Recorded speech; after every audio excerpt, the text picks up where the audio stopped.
నమస్తే. తీన్మార్ మల్లన్న ఎమ్మెల్సీ, మరో ఎమ్మెల్సీ కల్వకుంట్ల కవిత పైన ఇద్దరు పైన పలు సెక్షన్ల కింద కేసులు నమోదు కావడం జరిగింది. ఒక కేసు కాదు, రెండు కేసులు కాదు, దరిదాపుగా 10 సెక్షన్ల కింద కేసులు నమోదు చేయడం జరిగింది మేడిపల్లి పోలీస్ స్టేషన్లో. ముఖ్యంగా ఒక పక్కన క్యూన్యూస్ కార్యాలయానికి బోడుప్పల్ మేడిపల్లి పోలీస్ స్టేషన్ పరిధిలో ఉన్నటువంటి క్యూన్యూస్ ఆఫీస్ పైన చాలామంది, సుమారుగా 50 మంది జాగృతి కార్యకర్తలు తమ పైన దాడి చేసేందుకు, తనను చంపేందుకు వాళ్ళు రావడం జరిగిందంటూ మేడిపల్లి పోలీస్ స్టేషన్లో జాగృతి కార్యకర్తలు ఎవరైతే ఉన్నారో కల్వకుంట్ల కవిత యొక్క అనుచరులు, మరో పక్కన ఎమ్మెల్సీ కల్వకుంట్ల కవిత పైన మేడిపల్లి పోలీస్ స్టేషన్లో తీన్మార్ మల్లన్న ఫిర్యాదు చేయడం జరిగింది.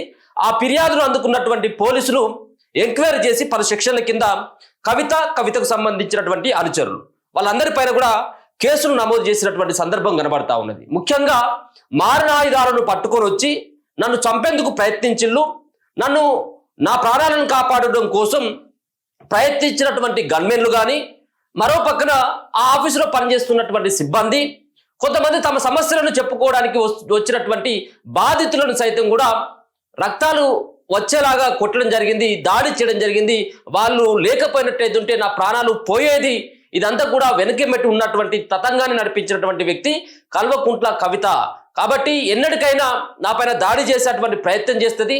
వాళ్ళ అనుచరులతోటి, కొంతమంది గుండాలతోటి నా ప్రాణాలను కూడా తీసేందుకు ఆమె లెక్క చేయదు. కాబట్టి ఆమె పైన తగిన చర్యలు తీసుకోవాలని చెప్పేసి తీన్మార్ మల్లన్న ఒక పిటిషన్ ఇవ్వడం జరిగింది మేడిపల్లి పోలీస్ స్టేషన్లో. మేడిపల్లి పోలీస్ స్టేషన్లో ఆయన ఒక రకంగా పిటిషన్ ఇస్తే, కల్వకుంట్ల కవితకు సంబంధించినటువంటి అనుచరుల మీద 10 సెక్షన్ల కింద ఏ సెక్షన్లు అనేది ఏ విధంగా ఫిర్యాదు చేసింది అనేది ఒకసారి చూపెట్టేటువంటి ప్రయత్నం చేస్తే, దాని తర్వాత మేడిపల్లి పోలీస్ స్టేషన్లోనే కవితకు సంబంధించిన అనుచరులు కానీ, జాగృతికి సంబంధించినటువంటి కార్యకర్తలు తీన్మార్ మల్లన్న అనుచరులు ఎవరైతే ఉన్నారో, తీన్మార్ మల్లన్న గన్మెన్లు ఎవరైతే ఉన్నారో, తీన్మార్ మల్లన్నతో పాటు ఆ దాడిలో ఉన్నటువంటి ఆ తోపులాటలో ఉన్నటువంటి వ్యక్తుల పైన విజువల్స్ కానీ, ఫోటోలు కానీ, ఆ రోజు జరిగినటువంటి దాడిలో పాల్గొన్నటువంటి వ్యక్తుల పైన కవితకు సంబంధించిన అనుచరులు సైతం మల్లన్న అనుచరుల పైన ఫిర్యాదు చేయడం జరిగింది. మల్లన్న అనుచరుల పైన ఫిర్యాదు చేసి మల్లన్న పైన కూడా కేసులు పెట్టాలంటూ, మరో పక్కన కేవలం మేము కవిత పైన చేసినటువంటి వ్యాఖ్యలు ఏవైతే ఉన్నాయో తీన్మార్ మల్లన్న దీన్ని ఉపసంహరించుకోవాలని చెప్పేసి మేము వెళ్ళడం జరిగింది తప్పించి దాడి చేసేందుకు మాత్రం కాదు అనేది వాళ్ళు చెప్తున్నటువంటి అంశం. మేము ఎట్లాంటి మారణాయుధాలు పట్టుకొని పోలేదు, కావాలని చెప్పేసి మా పట్ల దురుసుగా ప్రవర్తించడం జరిగింది. గన్మెన్లు కానీ, ఆ పనిచేసేటువంటి సిబ్బంది కానీ మా పట్ల దురుసుగా ప్రవర్తించడం జరిగింది. ఉన్నటువంటి ఆవేశంతో చైర్లు పగలగొట్టినటువంటి మాట వాస్తవమే, కానీ మేము మల్లన్న పైన కానీ వాళ్ళను కొట్టేటువంటి ప్రయత్నం అయితే చేయలేదు అనేది వాళ్ళు చెప్పింది. కానీ విజువల్స్లో చూసి తర్వాత ఏ విధమైనటువంటి భయంకరమైనటువంటి దాడి చేసిన జాగృతి కార్యకర్తలు అనేది ఆ ఆఫీసు కాడ చూస్తే మనకు అర్థమవుతూ ఉంటుంది.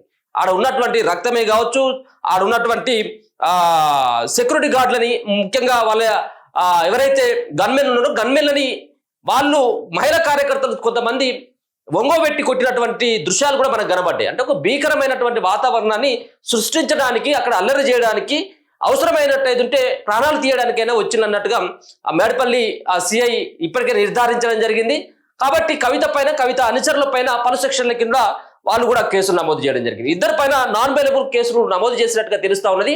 ఆ కేసులు ఏ విధంగా ఉండబోతా ఉన్నాయి, ఇద్దరికి రాజకీయ పరంగా ఏమైనా ఇబ్బందులు ఉంటే నాన్ బెయిలబుల్ కేసుతోటి వాళ్ళు ఏమైనా జైలుకు వెళ్ళేటువంటి అవకాశం ఉంటుందా? ఇద్దరు ఎమ్మెల్సీలే, ఇద్దరు ప్రజాప్రతినిధులే, ఇద్దరిని ప్రజలు ఎన్నుకున్నటువంటి వాళ్ళే. ఒకరేమో బీఆర్ఎస్ పార్టీలో ఉన్నటువంటి వ్యక్తి, 10 సంవత్సరాలు పరిపాలించినటువంటి పార్టీలో ఉన్నటువంటి వ్యక్తి, ఒక మాజీ ముఖ్యమంత్రి కూతురు ఆమె కవిత.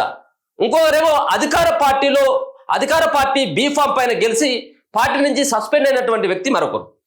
ఈ ఇద్దరు కూడా చాలా, అంటే ఒక రకంగా తెలంగాణలోనే కాకుండా పక్క రాష్ట్రాల్లో సైతం కూడా ముఖపరిచయం ఉన్నటువంటి నేతలు.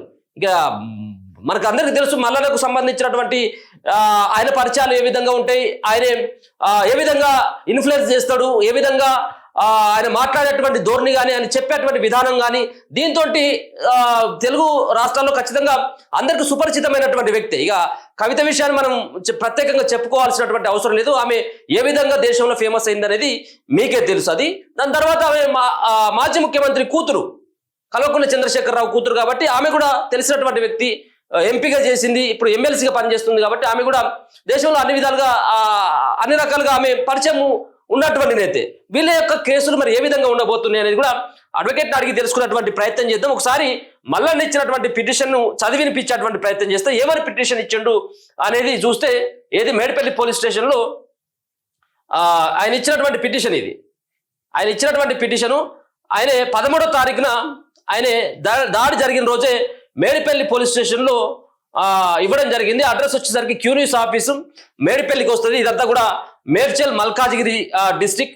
ఎవరి మీద మల్లన్న కంప్లైంట్ ఇచ్చిందంటే తీన్మార్ మల్లన్న అలియాస్ చింతపండు నవీన్ కుమార్ కంప్లైంట్ చేసినటువంటి వ్యక్తి. ఎవరిపైన కంప్లైంట్ చేసింది అనేది మనకు ఇక్కడ కనబడతా ఉన్నది.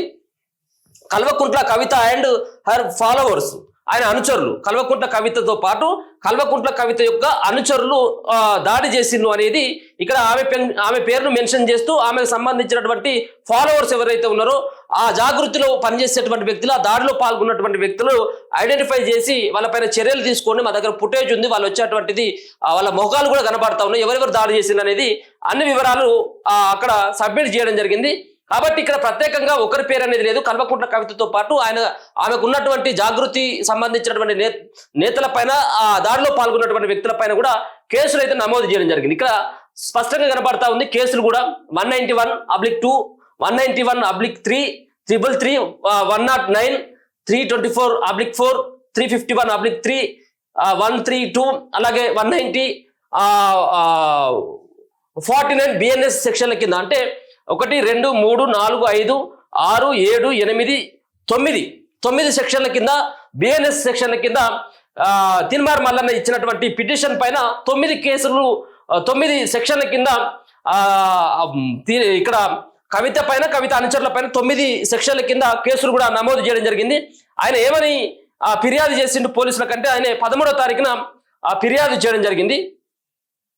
ఇక్కడ కనబడతా ఉన్నది 13వ తారీఖు 7వ నెల 2025 ఆయన దాదాపుగా 3 గంటలకేమో ఆయన అక్కడ ఉన్నటువంటి మేడిపల్లి పోలీస్ స్టేషన్లో కంప్లైంట్ చేయడం జరిగింది. మేడిపల్లి పోలీస్ స్టేషన్లో కంప్లైంట్ ఇచ్చినటువంటి ఇదే కంప్లైంట్ ఇచ్చింది.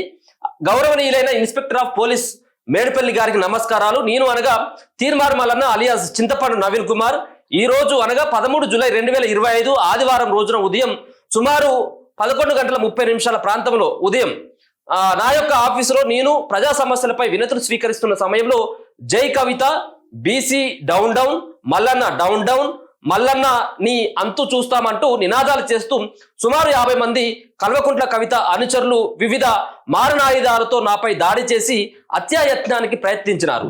నా చాంబార్లోకి చొరబడి నాకు రక్షణగా ఉన్న నా అంగరక్షకుడిపై దాడి చేసి అతని వద్ద ఉన్న తుపాకీని బలవంతంగా లాక్కొని నన్ను చంపడానికి ప్రయత్నించినారు. నా అంగరక్షకులు చాకచక్యంగా వ్యవహరించి నన్ను కాపాడినారు. కల్వకుంట్ల కవిత అనుచరులుగా చెప్పుకుంటూ అనుచితంగా దాడి చేసినారు. ఈ దాడిలో నా చేతులకు గాయాలైనాయి. వెంటనే ఈ దాడి జరిగిన విషయాన్ని మేడిపల్లి సిఐ గోవిందరెడ్డి గారికి ఫోన్ ద్వారా తెలియపరిచి రక్షణ కోరినారు. ఇదే విషయాన్ని రాచకొండ సిపి గారికి ఫోన్ ద్వారా జరిగిన విషయాన్ని తెలియజేసినాను. గత కొంతకాలంగా కల్వకుంట్ల కవిత మరియు వారి కుటుంబ సభ్యులు కిరాయి గుండాలతో నన్ను హత్య చేయించడానికి పలుమార్లు దాడులు చేయించడం జరిగింది. ఇదే విషయాన్ని గతంలో పోలీసులకు ఫిర్యాదు చేసి ఉన్నాను. ప్రజలకు రక్షణగా ఉండాల్సినటువంటి అందరికీ అందుబాటులో ఉండి ఎమ్మెల్సీగా పనిచేస్తున్న నాకు రక్షణగా లేకుండా పోయింది. నాకు ప్రాణహాని ఉంది. నాపై దాడులు చేస్తూ బీసీ ఉద్యమాన్ని దెబ్బతీయాలని చూస్తున్న వారిపై దాడులను ప్రేరేపించిన కల్వకుంట్ల కవిత మరియు వారు అనుచరులపై తగిన చర్యలు తీసుకొని నాకు మరియు నా తోటి ఉద్యమకారులకు రక్షణ కల్పించవలసిందిగా కోరుచున్నాను. నాపై హత్యాయత్నానికి పురుగొలిపిన కల్వకుంట్ల కవిత వారి అనుచరులపై హత్యాయత్నం కేసుతో అరెస్టు చేసి శిక్షించాలని విజ్ఞప్తి చేస్తున్నాను. ఇదే విధంగా ఇక ముందు ఇలాంటి ఘటనలు జరగకుండా తగిన రక్షణ కల్పించాలని మరియు మా బీసీ ఉద్యమకారులకు కూడా రక్షణ కల్పించాలని విజ్ఞప్తి చేస్తున్నాను. ఇట్లు తమ విధేయులు తీన్మార్ మల్లన్న ఎమ్మెల్సీ సిహెచ్ నవీన్ కుమార్ అని చెప్పేసి ఆయన సంతకంతో ఈ ఫిర్యాదు చేయడం జరిగింది. ఈ ఫిర్యాదును అందుకున్నటువంటి మేడిపల్లి పోలీస్ స్టేషన్లో ఇప్పుడు నేను చెప్పినటువంటి ఈ సెక్షన్ల కింద కేసులు అయితే నమోదు చేయడం జరిగింది. ఈ కేసులు ఇట్లా ఉంటే మరొక సంబంధించినటువంటి ఏదైతే ఇక్కడ ప్రత్యేకంగా ఇది ఆయన ఇచ్చినటువంటిది మల్లన్న ఇచ్చినటువంటి పిటిషన్ ఆధారంగా ఈ కేసులు నమోదు చేస్తే, మరో పక్కన తీన్మార్ మల్లన్న పైన కూడా కేసులు నమోదు చేయాలంటూ లింగయ్య అలియాస్ అశోక్ యాదవ్ ఆయన పైన కూడా ఆయన అనుచరుల పైన కూడా చర్యలు తీసుకోండి. మేము కేవలం మాట్లాడడానికి మాత్రమే పోతే మా పైన దాడికి పాల్పడిండ్రు, వాళ్ళే ఆగన్ మెల్లే కాల్పులు చేయడానికి ప్రయత్నించు, మమ్మల్ని చంపడానికి ప్రయత్నించు అని చెప్పి ఇక్కడ లింగయ్య అలియాస్ అశోక్ యాదవ్ ఆయనే కంప్లైంట్ చేయడం జరిగింది. ఎవరెవరి మీద కేసులు నమోదు చేయమని చెప్పేసి అంటే ఇక్కడ మల్లన్నతో పాటు సినిమార్ మల్లన్నకు సంబంధించినటువంటి అనుచరుల పైన కంప్లైంట్ ఇచ్చినట్టుగా ఇక్కడ దీంట్లో ఎఫ్ఐఆర్ కాపీలో కనబడతా ఉంది. ఆయన పైన 1, 2, 3, 4, 5, 6, 7, 8 సెక్షన్లు, తిన్మార్ మల్లన్నతో పాటు తిన్మార్ మల్లన్న అనుచరుల పైన 8 సెక్షన్ల కింద, అది కూడా బిఎన్ఎస్ సెక్షన్ల కింద కేసులు నమోదు చేసిండు. కల్వకుంట్ల కవిత పైన తిన్మార్ మల్లన్న ఇచ్చినటువంటి పిటిషన్ పైన 9 కేసులు, 9 సెక్షన్ల కింద వాళ్ళు కేసులు నమోదు చేయడం జరిగింది. ఒకసారి తిన్మార్ మల్లన్న మీద ఉన్నటువంటి కేసులను కనుక చూస్తే 191/2, 191/3, ఇది కూడా 191/2, 3 కూడా మల్లన్న ఇచ్చినటువంటి ఏదైతే ఫిర్యాదు ఉందో ఆ ఫిర్యాదు ఆధారంగా కల్వకుంట్ల కవిత పైన కూడా ఈ సెక్షన్ వాళ్ళైతే ఈ సెక్షన్ల కింద కేసులు నమోదు చేసిండ్రు. 76, 127/2, 109, 351/3, అలాగే 190 బిఎన్ఎస్ 27 ఆర్మ్స్ యాక్ట్ ప్రకారం కూడా మేము కేసులు నమోదు చేసినట్టుగా తెలుస్తా ఉంది. వాళ్ళు కూడా 13వ తారీఖునే వాళ్ళు కూడా పిటిషన్ ఇవ్వడం జరిగింది. ఈ పిటిషన్ ఇచ్చినటువంటి ఆయన పేరు కనబడతా ఉంది స్పష్టంగా, కంప్లైంట్ నేము లింగయ్య అశోక్ యాదవ్ ఇచ్చినటువంటి కంప్లైంట్ ప్రకారం చర్యలు తీసుకోవాలని చెప్పేసి వాళ్ళు ఇచ్చినటువంటి పిటిషన్ ఆధారంగా ఇదైతే